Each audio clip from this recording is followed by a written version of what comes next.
Segundo paseillo de David Sánchez en los juzgados de Badajoz. Hoy ha entrado, como están viendo, caminando, no en coche como la otra vez.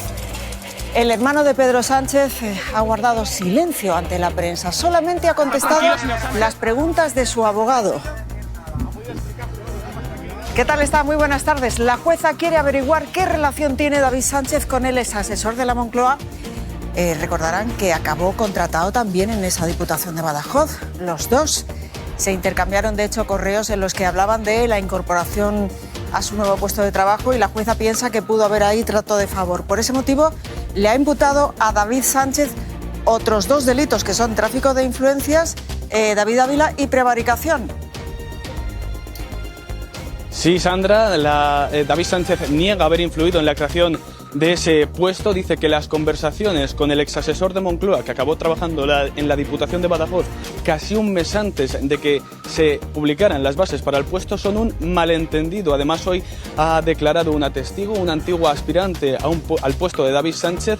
Dice que cuando se presentó le reconocieron que el puesto ya estaba dado.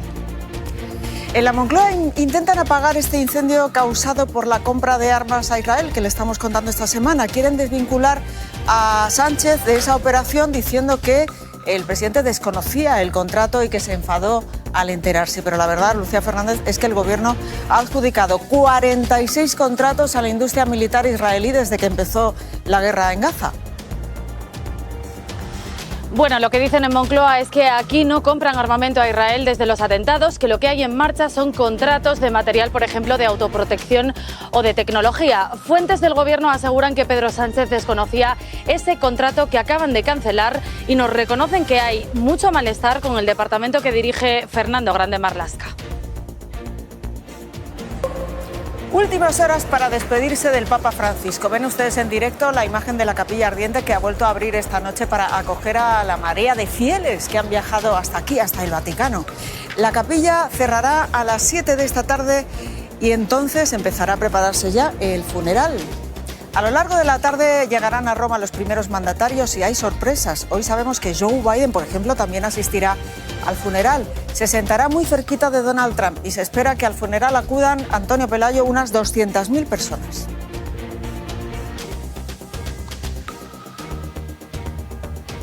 Exactamente.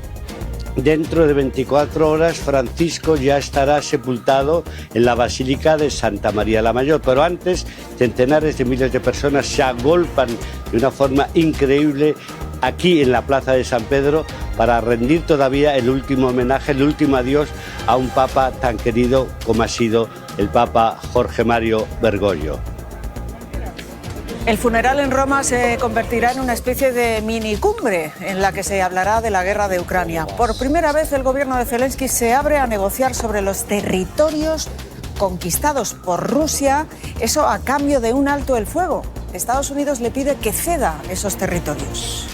Y dos titulares más desde los juzgados. Por un lado, la justicia avala las obras del piso del novio de Isabel Díaz Ayuso. Y por otro, la causa contra Nacho Cano ha quedado archivada porque no se han encontrado indicios de delito. El artista ha respondido ya desde México. Lo que se ha intentado hacer conmigo es desprestigiarme, hundirme. Nacho Cano lleva meses ya denunciando una persecución. Estaba siendo investigado por un presunto delito contra los derechos de los trabajadores extranjeros. Ahora la justicia determina que sus becarios de Malinche no entraron aquí en España de forma clandestina. Lo que en un principio parecía ser un secuestro de una bebé a su madre ha tenido un giro de guión. Al parecer fue la propia progenitora la que accedió a la venta a cambio de 2.000 euros a unos padres con problemas de fertilidad. La Policía Nacional ha detenido a 5 personas. A cantar, basta corrupción de su hermano, de su partido político. Gran expectación en los juzgados de Badajoz. David Sánchez Castejón ha reaparecido para declarar por segunda vez en 3 meses y ha sido recibido de esa forma. Se enfrenta ahora a otros 2 delitos, a tráfico de influencias y prevaricación por el contrato de su amigo Luis Carrero para su equipo de la Diputación de Badajoz. Hoy, además de él, han declarado otras 3 personas. Una de ellas, la directora de orquesta y aspirante a la plaza que al final fue para el hermano del presidente del gobierno. ¿Te le dijeron que estaba dada a David Sánchez esa plaza? Sí, anteriormente yo sabía que, no que me dijeron que estaba dada, pero yo no sabía, si yo hubiese creído que estaba dada no me hubiese presentado. Aquí les vamos a enseñar pues a todas las personas que han declarado esta mañana. Ella, Cristina de Frutos, la acabamos de escuchar, ha explicado que tuvo la sensación de que aquella entrevista de trabajo fue un trámite ficticio. David Ávila, hoy el hermano de Pedro Sánchez solamente ha respondido a su abogado. Sandra, ha sido una declaración diferente a la anterior ocasión. David Sánchez ha entrado a pie y no en coche, solo ha respondido a las preguntas de su abogado, pero ha tenido de nuevo dificultades para explicar las funciones de la Oficina de Artes Escénicas. En enero llegó a decir que él era la oficina, hoy ha dicho que la oficina era un paraguas de actividades que intentaba servir como plataforma. David Sánchez está imputado por 5 delitos, entre ellos malversación, tráfico de influencias y prevaricación. Quizás recuerden ustedes este momento, estas imágenes. Después de la matanza de Hamás y en plena guerra entre israelíes y palestinos, Pedro Sánchez viajó a Oriente Próximo. En aquellos días se generó una seria, importante crisis diplomática de España con Israel. The indiscriminate killing of innocent civilians, including thousands of boys and girls, are completely unacceptable. Según El Confidencial, 2 días antes de esas palabras de Pedro Sánchez, el Ministerio de Defensa español compró a Israel tecnología para fabricar misiles y además, desde que estalló esa última guerra en Gaza, el gobierno ha firmado con empresas de armas de Israel 46 contratos por más de 1.000 millones de euros. Se está poniendo el foco en un contrato y en el ministro Grande Marlaska, pero no es un contrato, es que son muchos. Lucía Fernández, ¿qué dicen de todo esto hoy en la Moncloa? Aquí insisten en que desde entonces no compran armamento a Israel, que lo que hay en marcha son contratos de material, por ejemplo, de autoprotección o de tecnología que solo tiene ese país. Quieren que pase cuanto antes. La polémica incomoda mucho también al presidente del Gobierno. Nos dicen fuentes de Moncloa que Sánchez no tenía conocimiento de la compra de esas balas y que cuando se enteró fue él mismo el que ordenó que se buscara una solución urgente. Nos reconocen que hay mucho malestar con el departamento que dirige Fernando Grande Marlaska, pero aquí no centran la responsabilidad en el ministro y al menos de momento no se prevén consecuencias en el gobierno. Gracias, Lucía. Bueno, vamos a mirar ahora a Israel porque el gobierno de este país lógicamente condena este último movimiento, ¿no?, del Ejecutivo español. María José Zamora. Sí, Sandra, lo condenan firmemente, así lo dice el Ministerio de Exteriores israelí en un comunicado. A su juicio, el gobierno español está sacrificando consideraciones de seguridad por fines políticos y se sitúa en el lado equivocado, dicen, contra el Estado judío. Israel subraya que se trata de un incumplimiento unilateral del contrato y critica al gobierno español por rechazar también futuros acuerdos de defensa con empresas israelíes. Y bueno, ¿qué va a pasar ahora con esos 6,5 millones de euros firmados con esa empresa israelíes? Los 15 millones de balas ya no van a recibirse aquí en España, Javier Gallego, pero vamos a tener que pagarlas de todos modos, ¿sí o no? Bueno, Sandra, el gobierno dice que no lo vamos a tener que pagar porque ellos no van a autorizar la importación de las balas por interés general y, por lo tanto, pueden rescindir el contrato. El Partido Popular dice que sí, que vamos a tener que pagar esos 6,6 millones y encima no vamos a recibir el material. Eso también decía la Abogacía del Estado hasta ahora y algunos expertos lo que nos dicen es que nos va a tocar pagar y encima nos van a penalizar. Feijóo dice que lo paguen los ministros de su bolsillo. En un gobierno. Pero piden que se cancelen todos los contratos. El acuerdo del Gobierno de España está vinculado a la no posibilidad de compra de armamento. Hoy, sin embargo, cierran filas en torno a Marlaska. Cuando rectificamos, ganamos. Si uno comparece y da explicaciones, te ennoblece. Las responsabilidades de cada cual hay que asumirlas actuando. Pero desde la oposición directamente... Si tiene un poco de amor propio, desde luego es una causa clarísima para presentar su cese. Le piden que dimita.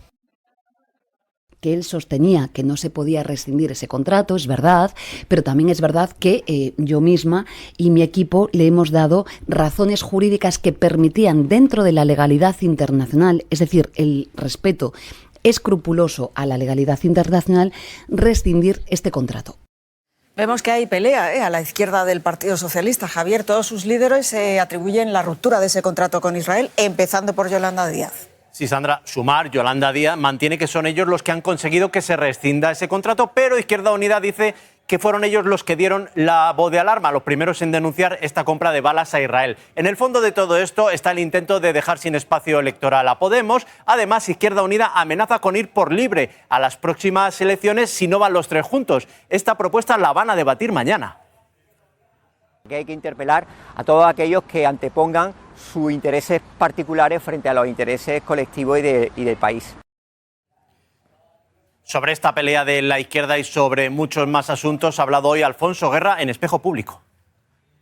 No están más pendientes de la acción de gobierno que beneficia a los ciudadanos, sino en el mantenimiento del gobierno. Se tomó una decisión después de las elecciones del 23 y es hacer un gobierno que no está al gobierno, que hay un apaño. Y lo que se está viendo es que en muchos aspectos no ha sido la mejor solución. Vamos con más titulares de la jornada. La justicia ha dado hoy la razón al novio de Isabel Díaz Ayuso por las obras de su ático. Según la sentencia, la reforma del piso de Alberto González Amador se hizo de forma legal y se presentó la documentación de forma adecuada. El Ayuntamiento de Madrid ha sido condenado a pagar las costas del juicio. Y hoy también la Audiencia Provincial de Madrid ha archivado la causa contra Nacho Cano por los becarios de su musical. La noticia le ha pillado en México, donde acaba de estrenar Malinche, y desde allí en un vídeo ha dado las gracias a los que le apoyaron y también ha cargado contra el gobierno. 3:13 de la tarde, una hora menos en Canarias, y fíjense, este viernes es el último día que ya veremos esta imagen desde el Vaticano. En menos de 2 horas, a las 5 de la tarde, se van a cortar ya todos los accesos a esta abarrotada plaza de San Pedro. Las colas siguen siendo kilométricas. Todos quieren llegar a tiempo a despedirse del Papa Francisco. Esta noche la Basílica solo ha cerrado 1 hora a causa de esta marea humana de fieles. Estamos hoy, lógicamente, un día más en todos estos puntos en directo con nuestros compañeros. A las 5, como decíamos, 5 de la tarde cortan ya los accesos a la plaza, 7 de la tarde cierre de la Basílica y ya a las 8 se llevará a cabo el cierre del ataúd. Antonio Pelayo, buenas tardes. Es una tradición que Francisco pidió y que en su caso va a ser más sencilla. ¿Cómo va a ser? Pues mira, va a ser muy sencilla, pero va a tener todavía los elementos esenciales. Primero, la cara, el rostro del Papa será cubierto por un velo de seda transparente. Dentro del ataúd se van a introducir todas las monedas acuñadas durante estos 12 años de pontificado. Cada año se hacen unas monedas en oro, plata y bronce. Y también va a ser introducido un tubo metálico dentro del cual va a estar un pergamino con los datos fundamentales de este pontificado, data, fecha de nacimiento y de la muerte, grandes documentos, encíclicas, cartas apostólicas, algunos nombramientos importantes, convocatorias tan significativas como la de los sínodos de los obispos. Por tanto, esos son documentos que quedan para la historia, enterrados dentro de ese ataúd que, por cierto, va a ser mucho más sencillo, va a ser un solo ataúd recubierto de terciopelo rojo y no los 3 ataúdes que antes se exigían para sepultar a un pontífice. Será a las 8. Entre tanto está pasando esto, que muchos visitantes estaban haciendo selfies con el féretro del Papa detrás y luego publicaban esas fotos, esos selfies en las redes sociales. Esto ha generado su polémica y al final el párroco de la Basílica pues lo ha prohibido. En fin, ya han visto ustedes las colas para despedirse del Papa Francisco. Ya solamente quedan horas para que cierre la Basílica y hay nervios, ¿no, Susana Román? Sí, hay nervios porque, como tú dices, quedan solamente horas. Es la última oportunidad para ver despedirse del Papa Francisco, el último día que esa capilla ardiente permanecerá abierta. Las colas son muy largas y muchas personas que no quieren perder la oportunidad, como la familia Kors, que viene de México, como vais. Sí, venimos de México con la esperanza de poderle dar el último adiós a este maravilloso Papa de la Esperanza. Pero hay que darse prisa, ¿eh? Sí, esperemos sí llegar, porque nos llegó una alerta al celular que cierra esto a las 5 de la tarde. Sí, han adelantado la hora de cierre, Sandra. A las 5 les ha saltado una alerta en el móvil a todas las personas que estaban aquí en Roma, así que a las 5 cerrará esta capilla de San Pedro. Sí, deciros que hasta la 1 del mediodía 150.000 personas se habían pasado por esta capilla ardiente. Gracias, Susana. Mañana, después de abandonar San Pedro, los restos del Papa van a descansar ya en la iglesia de Santa María la Mayor y allí un grupo de personas necesitadas, como quiso Francisco, se despedirá de él. Sara Romero, buenas tardes. ¿Tú has podido hablar con algunas de estas personas? Cuéntanos. Sí, una de ellas es una de las representantes más reconocidas del colectivo LGTBI aquí en Italia. Tiene 80 años y nos decía que el Papa Francisco por primera vez les dio voz y que solo espera que el nuevo pontífice continúe su legado. Ese colectivo, junto con personas desfavorecidas, mañana recibirán el féretro aquí en la escalinata de esta basílica donde reposarán sus restos. La seguridad se ha reforzado, la tumba ya está preparada para que Francisco descanse donde siempre quiso estar, cerca de los pobres. El Air Force One de Donald Trump está a punto de despegar con destino a Roma y también asistirá al funeral del Papa. Por cierto, Joe Biden, el expresidente. Poco a poco los líderes mundiales van llegando a la capital italiana. Se esperan 130 mandatarios mañana en el funeral del Papa. María José Zamora, el sitio que ocupen en esa plaza será muy analizado por protocolo y por seguridad. Eso es, lo vamos a ver aquí, Sandra. En el centro de esa escalinata de la Basílica va a estar el altar con el féretro de Francisco. A un lado los cardenales y en el otro las autoridades. Primero las italianas, el presidente italiano con Giorgia Meloni, también Milei como presidente argentino, el país natal del Papa.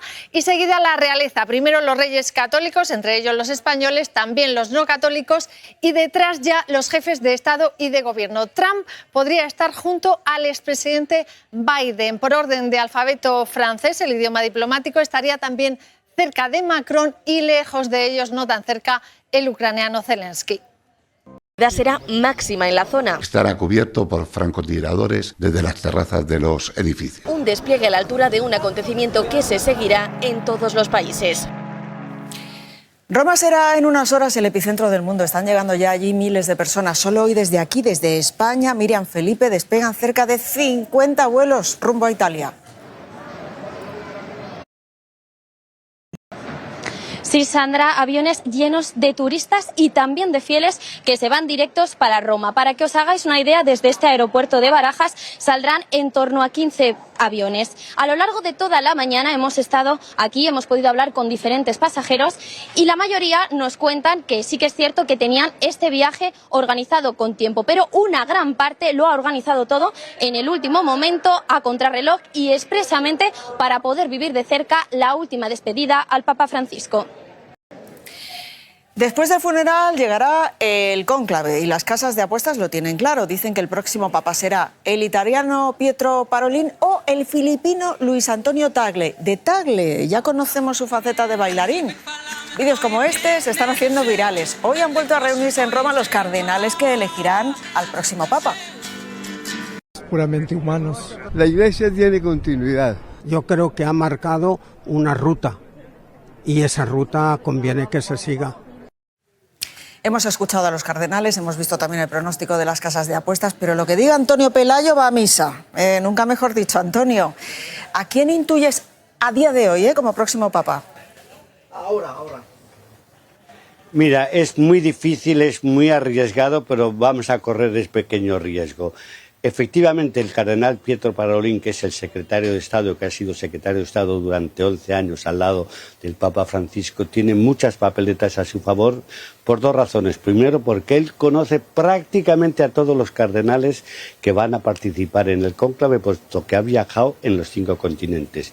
Segunda razón, porque esos cardenales le han conocido a él, saben cómo piensa, cómo ha seguido las líneas doctrinales, morales y políticas del Papa Francisco y por lo tanto es un candidato fuerte. Pero no hay que excluir nunca la sorpresa. La sorpresa de Tagle, pues puede ser, ha sido un gran arzobispo de Manila. Yo recuerdo que asistimos a la misa del Papa en Manila con 7 millones de personas.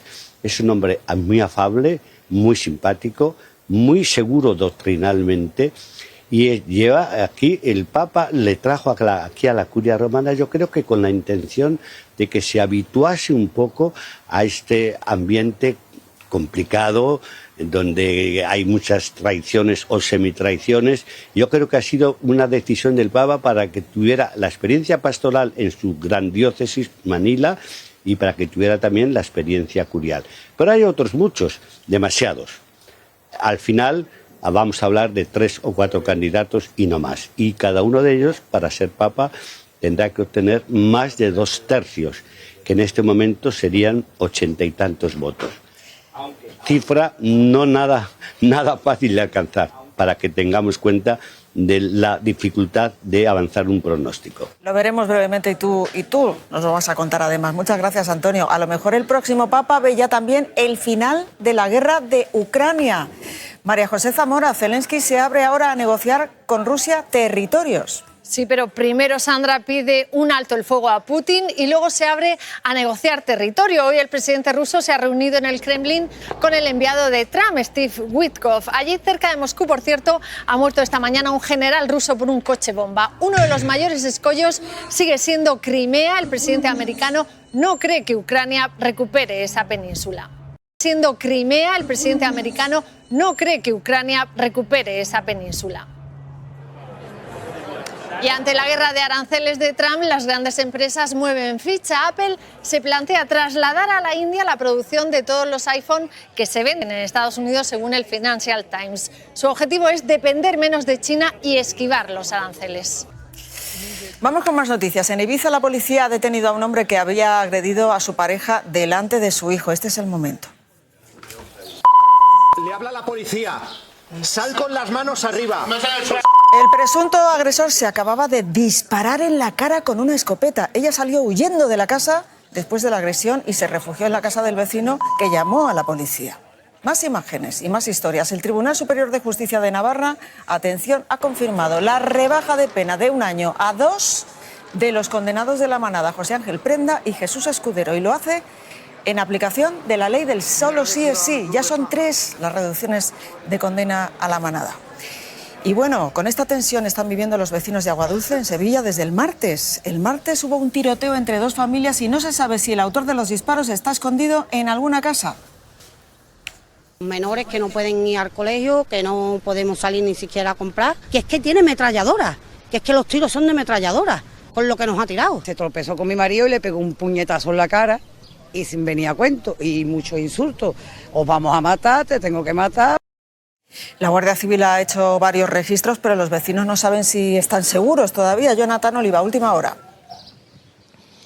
Sí, porque todavía no se ha dado información por parte de la Guardia Civil si ha sido detenido o no de manera oficial. Desde luego aquí los agentes siguen vigilando en la zona, registrando todo aquel que entra y sale del vecindario, y se ha sabido cuál es la geolocalización del presunto autor de los disparos gracias a esa cámara en una de sus viviendas, porque está vinculada a su teléfono móvil. Se le ha incautado una gran cantidad de armas y todavía quedan 2 propiedades más en su poder por registrar. Atentos ahora a esta historia desde Madrid. Aquí en la capital la policía ha detenido a una mujer por vender a su bebé recién nacida, Vicente Ibáñez, por 2.000 euros. Sí, ella se la vende a una pareja cordobesa que no podía tener hijos. Los 3 firman un acuerdo para entregarle a la niña en cuanto naciese. Lo que llama la atención es que al final es esa madre biológica la que va a la policía a denunciar que han secuestrado a su bebé. Este ratito se lo dedicamos a 6 chavales de Illora, en Granada, que hicieron lo que tenían que hacer. Mírenlos. Son chicos de entre 14 y 17 años, iban camino del instituto y encontraron en el suelo 300 euros y no lo dudaron. Recogieron el dinero y lo entregaron inmediatamente en la comisaría. Y luego ya, gracias a cámaras de seguridad, localizaron a la dueña de ese dinero. Uno dice, lo bien que me vendría a mí este dinerillo, ¿no? Como instinto sí hubo ese pensamiento, pero es que después tú piensas que ese dinero puede ser de una persona. Nos pusimos todos de acuerdo y dijimos que había que entregarlo. Eso es lo que hay que hacer. Hoy en día que nos metemos con los jóvenes, aquí tenemos un claro ejemplo de la sana juventud que tenemos. Éxito rotundo de público en el estreno en los cines de Mariliendre, que fue la 4ª serie en recaudación del día. Este domingo, primer capítulo ya disponible en A3 Player. Así nos vamos, ya saben, toda la información deportiva a continuación con Angie Regueiro. Gracias, hasta el lunes. ¿Qué tal están? Muy buenas tardes. Simone Khelif, la polémica campeona olímpica de boxeo en París, pues recibió mucho acoso en las redes por su aspecto. Nosotros, Antena 3 Deportes, hemos estado con ella en Madrid y nos ha contado cómo ha llevado toda esta situación. Les contamos ahora la historia de Carlos, profesional del hockey, que hace años incluso participó en los Juegos Olímpicos de Londres.